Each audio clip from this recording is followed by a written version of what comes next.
Well, hello, and welcome to, that's not right, Thursday.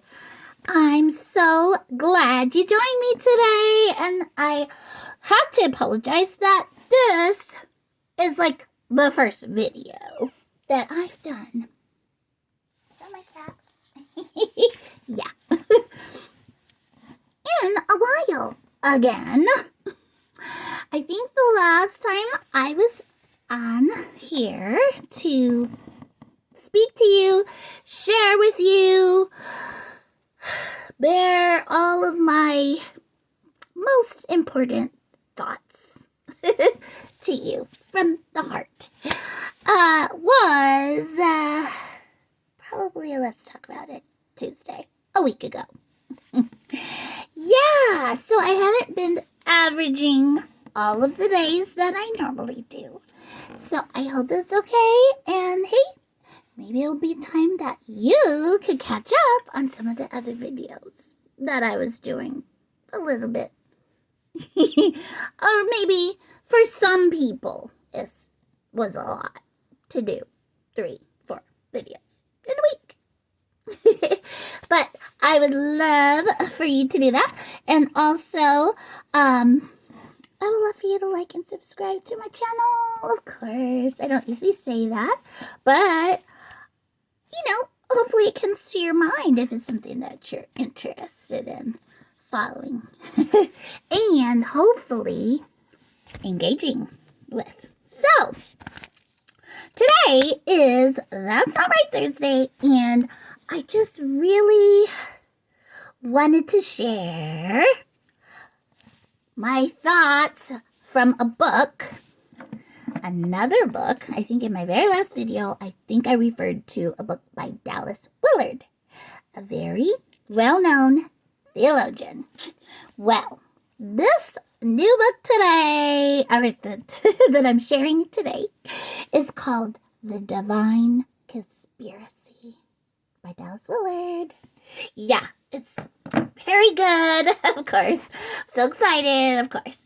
So, what I wanted to tell you is some of the highlights that have jumped out to me so far that I can put in the category of That's Not Right are from the Sermon on the Mount. Okay? So, where he's talking about the Sermon on the Mount. So, because of that, I should have that pulled up. Because some, and I can't say I'm completely familiar with all that is contained in the Sermon on the Mount. But if you are new to reading the Bible or to this particular portion, then I want to make sure you know how to find it. Matthew chapters 5-7. Let's start at the beginning. I'm not going to read it, but I will reference. So I just wanted to have it open. Matthew chapter 5. I will read just a snippet of the beginning. Now when Jesus saw the crowds, he went up on a mountainside and sat down. His disciples came to him, and he began to teach them. Isn't that a beautiful picture? He said, "Blessed are the poor in spirit, for theirs is the kingdom of heaven. Blessed are those who mourn, for they will be comforted.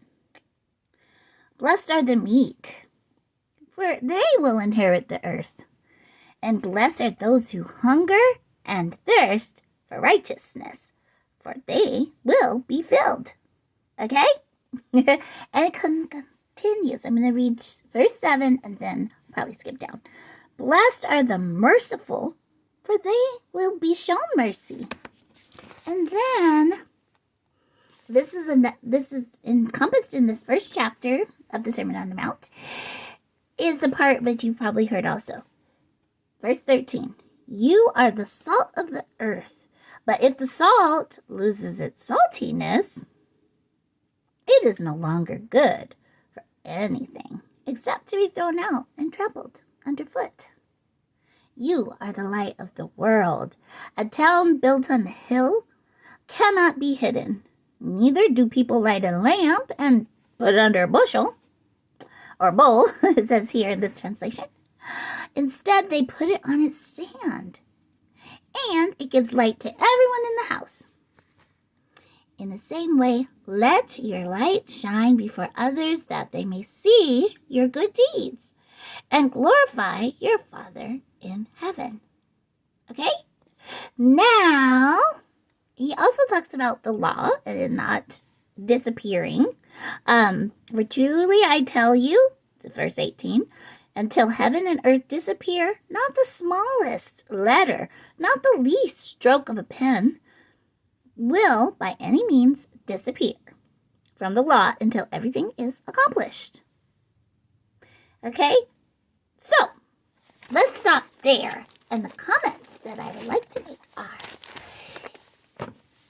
the author really blew my mind and said that even though sometimes we take this style of his teaching as hearing like a checklist of, okay, this is what I can do. This is what I can do. This is who I might, this may be a category I fall into. Okay? Because then I'll be blessed. Because we tend to want to earn blessing, right? But really, Jesus was teaching about the kingdom. And he was teaching to many people of which of whom he knew had the mindset of, oh, it's, you're blessed if you have a lot. Does that sound familiar? You're blessed if you have good stuff going on in your life, right? But he wanted to tell them that in the kingdom, you're blessed even when you don't. When you're poor in spirit, when you're mourning, in the kingdom, all are blessed. It's not like a roadmap to, I think I should deprive myself and be poor in spirit. It's like an inherit the earth. And I don't remember which one that was. Do you see what I'm saying? He's just giving this understanding, opening up the eyes of the people around him. It's breaking down their cultural norms of thinking that who is blessed and who is not blessed. You see? So I just really was amazed, and I thought that was so fantastic. I was like, man, sometimes you read the word and it takes somebody enlightening you. It takes God really enlightening you. And he usually, not always, sometimes, he enlightens you through other people and their preaching or their teaching. And that is why he put this together with these gifts in the body. And I just think, wow, Jesus, this is amazing. I'm learning about why, you wrote certain things like I've heard over and over. And now I understand better that he wants his people and those even who aren't yet to know what the kingdom is about. And yes, how we are supposed to operate in the kingdom. We're supposed to be the light of the world, right? Yeah, we are. And the law is not for gaining access to the kingdom. The law, we already established that. That's what the gospel is about. The law is still good, and none of it is supposed to be taken away or said like, oh, it really doesn't matter now that I'm in the kingdom. I'm just gonna, kingdom's for later when I go to heaven. No, the kingdom's here right now. Yeah, so that's another one that is just like, I just love to dwell on. It's, I think the more that we think about it, the more it can become a reality. And we can realize that now we can live that way, and we can know that we are blessed. Yes, even if we're poor in spirit. We don't have all the spiritual accolades that a lot of people in that day and now think there was the Pharisees then, that it earned them some privilege or some blessing, some status, even acceptance into God's, being good with God. See, and that is not right. That's not right. So, I just want to take a moment with you today and talk about what's not right about that. When we take it that way, the sermon, and then we think, oh, well, then God is telling us to go the whole other way so that we can, again, earn our way into the kingdom, earn our way into blessing. No. So, we have everything that we need for life and godliness. There's scripture about that.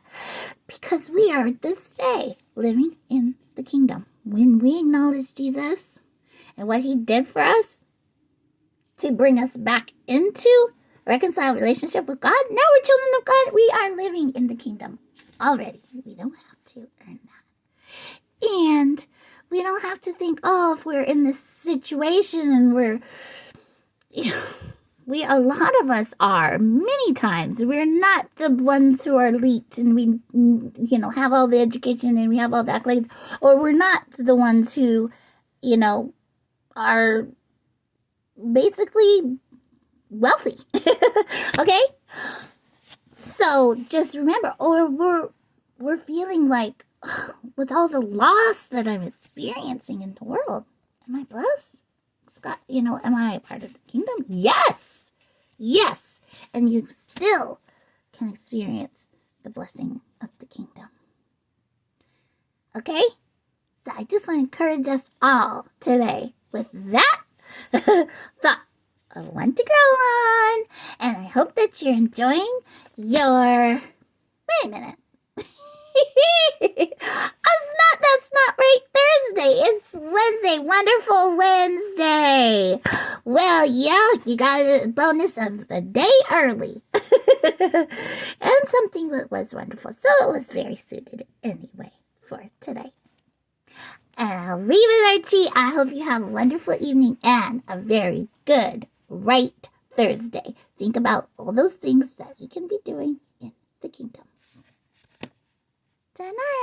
Night.